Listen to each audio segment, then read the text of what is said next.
اسم مسجد السيدة زينب؟ ده كان حافظ جثة الاستاذ اسماعيل ياسين. ده استاذ، ده كان لقندتي. كان من اسعد ايام حياتي ان انا كنت انام في السيدة زينب. انا كنت بقى اما خلصوا مني ال6 جنيه اللي احنا قلنا عليهم في الاول بتوع ست ام امي، وهدومي اتسخت وبقى منظري مزري ومانيش عاوز اسافر السويس خوفا من ستي وخوفا من ابويا رغم ان انا وحيده، خدت بال حضرتك؟ فكنت انام في، ما فيش مأوى انام فيها غير في جامع السيدة زينب. فكنت اروح انام، يعني اروح اصلي اركع ما اقومش الركعة تفضل للصبح لغاية الراجل بتاع الجامع المسجد اللي بينظف في السيدة وبتاع خد باله مني ان انا كل يوم اجي بعد العشاء اركع وهي الركعة للصبح للسجدة، خدت بالك؟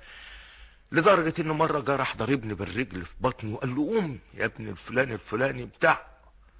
مشيت من الجامع، انما تأكد بعد مشي قفل جامع السيدة زينب بعد العشاء. يعني انا من الاسباب الرئيسية اللي قفل الجامع السيدة زينب بعد العشاء.